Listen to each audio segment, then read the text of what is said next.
I just want to say, All my fellas. All my fellas.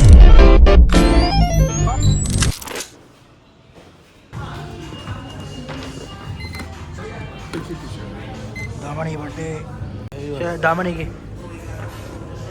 Always treat your dream. Sumaina chahi ahum loinara agadi kamai tawbe ai aigi knowledge ta aigi mindset ta adagi aigi trading journey da adune bala aduise adi compounding oiba aigi skill do adune ba aduna adumaina dum week amada 5 days loinara kadoini live class oi Guys, nasi channel apu khamdana rock ama namdone kano Damani ki birthday ne bako. Hojik se almost 1:57 3 minutes tang ai le bako. Why am kana trade house ki class lo ni important class ne. Aduga sana na wana cake sin bane. Cake se yore. Yoda. Mayam na chara ge. Cake se. Cake se chocolate truffle ga choco chips add on ga ne bako. 500 gram tang ne do di. And happy birthday successful person target one. Very cringe.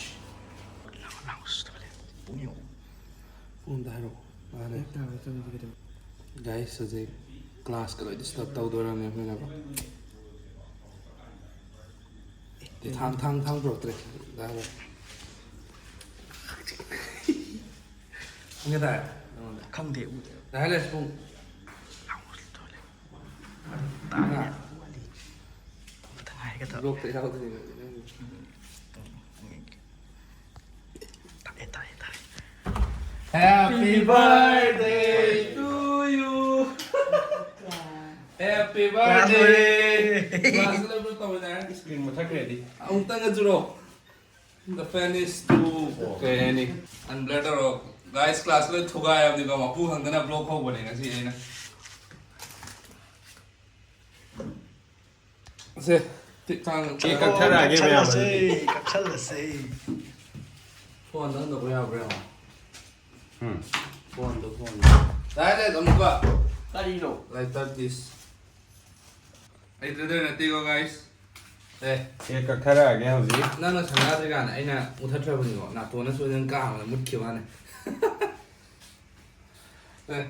Happy birthday. Ka mo na. ura ba Na tan thang ga lo je. thang Ai bai bi ge, ai bai bi ge. ura si lai mo thake Da. lai mo thala ke ko ura Yeah. Làm lại Mukbang tap ta sai Làm da. rồi. Ra bảo yeah okay so kam again Go. Yeah.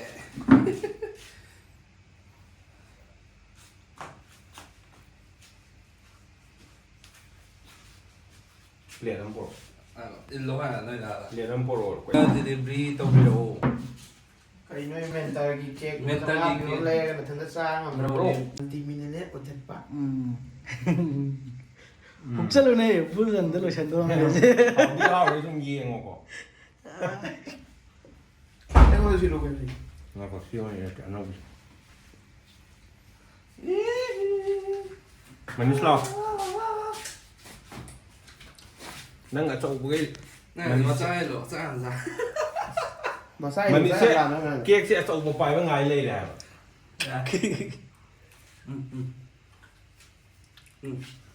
Happy birthday. Nào đây. xe đưa gì wow giúp thằng ấy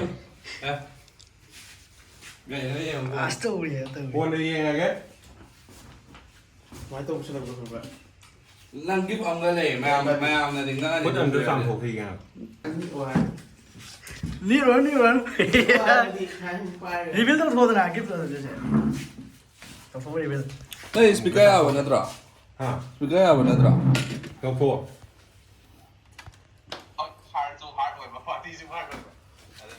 Always take care of your team, guys. Always take care of your team. mình sẽ 빠자 가자 더 인가 이게 ngoài với nhau thì Kia này mới tao rồi này. แม่시기 무방디 떠라 깨끼 좀 더 보이와니까 시기 무가일래 뭐지 Did you how it Okay, so thank you so much everyone. Ado aina haiduse aigi oina haitargadi Sung tak living. from today onwards ngasi dagi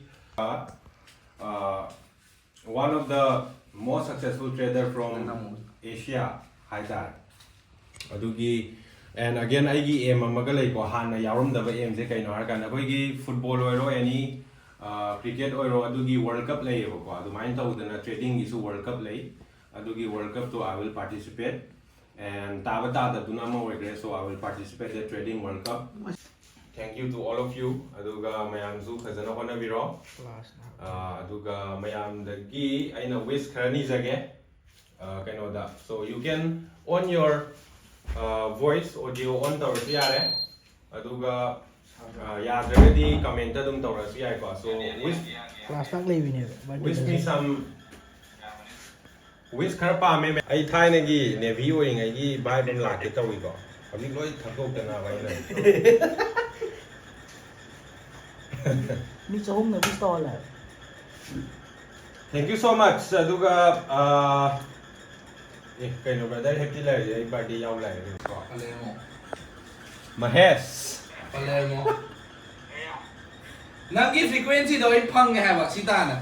Charbin hai ne noi ne ama pang da bari nang khali do are ko. Hazar Nang birthday ki so nang birthday da je si dawni piyo hai nang birthday ki na khoi bai loan nam tanara me gari so pira ne Kai no ni ko na guest tau jalo. cycle da.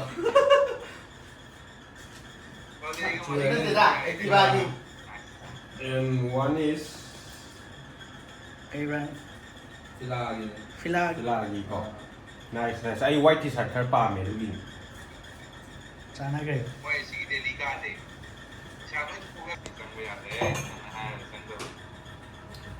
하나디 ꯑꯩꯈꯣꯏ ꯑꯃꯅꯤ ꯇꯪ ꯊꯣꯛꯑꯝꯃꯒ ꯃꯌꯥꯝ ꯊꯛꯄꯩ ꯊꯕꯛ ꯇꯧꯔꯝꯃꯦ ꯍꯧꯖꯤꯛꯅ ꯀꯥꯗ ꯂꯩꯕ 5 ꯂꯩꯔ 10 ꯊꯛꯄꯩ Trade house ki Delhi de lai je kana no brother Sana ne Pradeep. dagi brother Mani Tombane and another kana yawi ge Maramat. lai badi lai ba hoji class kana yawge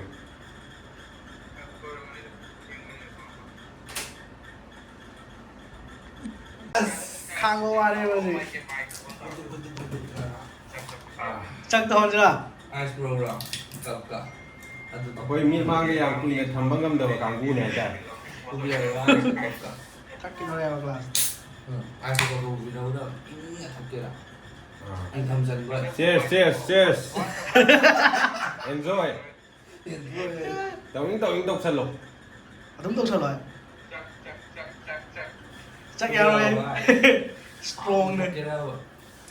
I remember Mày thôi tao bây giờ giếng này sao? Yên video này.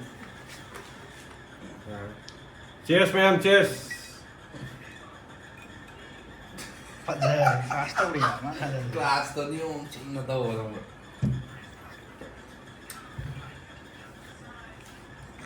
Điều anh chắc na. ประชาตันไม่ตันทัวดูเงาทัวเกมนั่นที so if you have let's say example हम पिरा के बोका इसा की bank account दा 20-30 करोड़ तार ले रहे बा what will you do adugi lifestyle adugi thinking style do ले यो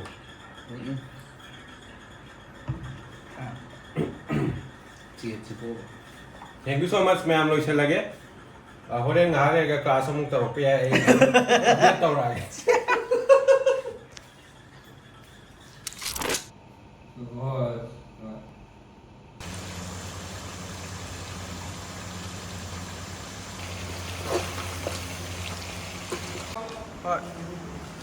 Rồi. Rồi. Ma'am, so ngarang ahingi lila dumo loy sanre. Kaya di sanre kano ni. Swan na tiya kogi nganu ꯉꯥꯅꯨꯁꯦ ꯀꯦꯖꯤ 4ꯅꯦꯕꯀꯣ ꯁꯦꯝꯗꯣꯛꯑꯕ ꯃꯇꯨꯡꯗ ꯆꯟꯗ꯭ꯔꯦ ꯄꯤꯛ ꯊꯟꯅ ꯇꯧꯔꯦ ꯈꯔ ꯇꯧꯔꯒ ꯆꯤꯡꯕ ꯅꯨꯡꯉꯥꯏꯅꯦꯕ Mi mangai kg mari yo khai. ꯑꯇꯣꯞꯄ ꯌꯥꯝ ꯍꯥꯏꯗ꯭ꯔꯦ ꯏꯃꯥꯟꯅꯕ 2-3 ꯍꯥꯏꯕꯅꯦ ꯃꯣꯏꯁꯨ ꯊꯕꯛ ꯂꯣꯏ ꯂꯩꯅꯔꯝꯃꯦ ꯏꯃꯥꯟꯅꯕ ꯑꯃ ꯂꯥꯛꯑꯦ ꯃꯥꯗꯤ ꯂꯥꯛꯑ ꯂꯩꯔꯦ ꯑꯗꯨꯒ ꯇ꯭ꯔꯦꯗ ꯍꯥꯎꯁꯀꯤ ꯀꯩꯅꯣꯝꯃ ꯂꯥꯛꯑꯝꯃꯦ ꯑꯩ ꯃꯌꯥꯝ ꯎꯅꯗꯦꯕ ꯑꯩꯈꯣꯏ ꯇ꯭ꯔꯦꯗ ꯍꯥꯎꯁꯀꯤ ꯃꯦꯝꯕꯔ ꯑꯃ ꯗꯦꯜꯂꯤꯗ ꯂꯩꯕꯀꯣ ꯃꯥꯅ ꯁꯤꯒꯤ ꯂꯥꯛꯑꯝꯃꯒ ꯁꯤꯒꯤ ꯒꯤꯐꯁꯤꯃ ꯄꯤꯕꯤꯔꯝꯃꯦ ꯑꯩ ꯀꯥꯁꯦ ꯄꯣꯔꯁꯥ ꯉꯥꯛꯇ ꯉꯥꯏꯔꯕꯅꯤꯀꯣ ꯁꯤꯃ ꯃꯥꯅ ꯄꯤꯕꯤꯔꯝꯃꯦ ꯄꯣꯔꯁꯥꯒꯤ ꯁ꯭ꯇꯦꯔꯤꯡꯅꯦ ꯍꯥꯏꯇꯥꯔꯦ ꯌꯥꯝ ꯐꯖꯩ ꯒꯤꯐ ꯑꯣꯏꯅ ꯄꯤꯕꯤꯔꯝꯃꯦ ꯁꯤꯅ ꯃꯌꯥꯝ ꯅꯍꯥꯟ ꯑꯩ ꯃꯨꯝꯕꯥꯏ ꯆꯠꯂꯨꯕꯅꯦꯀꯣ ꯃꯨꯝꯕꯥꯏꯗꯒꯤ ꯂꯩꯔꯛꯄꯅꯦ ꯁꯤꯅ ꯑꯩ ꯏꯃꯥꯟꯅꯕ ꯑꯃꯅ ꯄꯤꯕꯤꯔꯝꯕꯅꯦ ꯁꯣ ꯑꯩ ꯃꯥꯔꯀꯦꯠꯁꯨ ꯍꯥꯏꯐꯦꯠ ꯌꯦꯡꯉꯝꯕꯅꯦ ꯃꯥꯔꯀꯦꯠꯁꯦ ꯉꯁꯤ ꯁꯦꯇꯔꯗꯦ ꯑꯣꯏꯕꯅꯤꯅ ꯊꯣꯏꯗꯣꯛꯅꯗꯤ ꯌꯦꯡꯗ꯭ꯔꯦ ꯑꯗꯨꯕꯨ ꯀ꯭ꯔꯤꯞꯇꯣ ꯃꯥꯔꯀꯦꯠꯀꯨꯝꯕ ꯑꯗꯨꯒꯨꯝꯕ ꯈꯔ ꯀꯩꯅꯣ ꯇꯧꯔꯤ ꯑꯩꯈꯣꯏꯒꯤ अपडेट हाइटारे क्रिप्टो मार्केट कोई अपडेट अदगी बिटकॉइन की कई अदगी गोल्ड की लाकदौब वीक की येंगमने लेरे मागी क्लास अमा लौगिनी दुगा क्लास तेवारी स्टूडेंट अमगी सक्सेस स्टोरी रिकॉर्ड तौगदब अदु तौदु मेबानी की गिफ्ट उल्लाबो आई यस मैं माई गिफ्ट खरा फांगी गिफ्ट अमता उठके रे first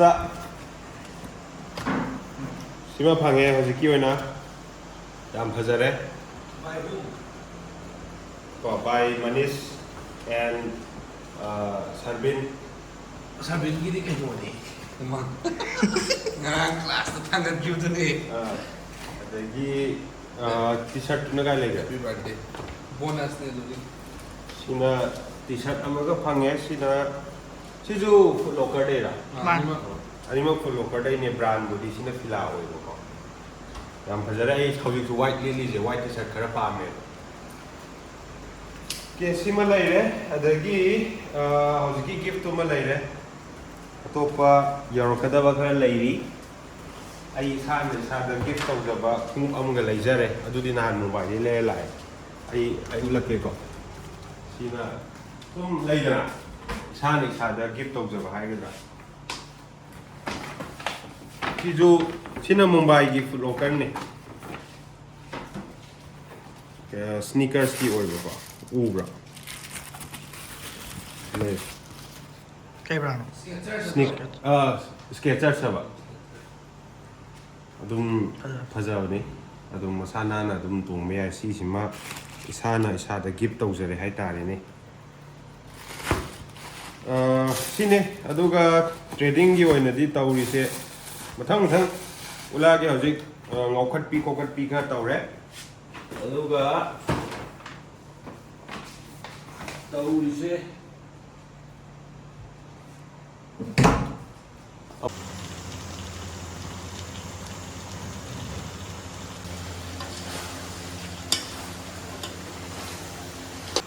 How ba? Tawre Ano ubos nito? yeah kina angau bune chandana cooker da khare tawre kina mahi aw lage nganu je pikpa gi ko sidali nganu apikpa ga tani aduna jam kanna mahau di yaudre ado 40 years from le ne am tang ga yeng gi mahau de to sam na thajan me ya yeng gi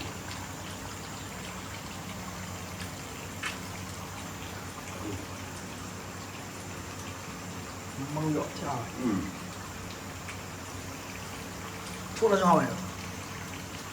yeah nganu jada ting ja nga de ni ko baya am yaw re ti da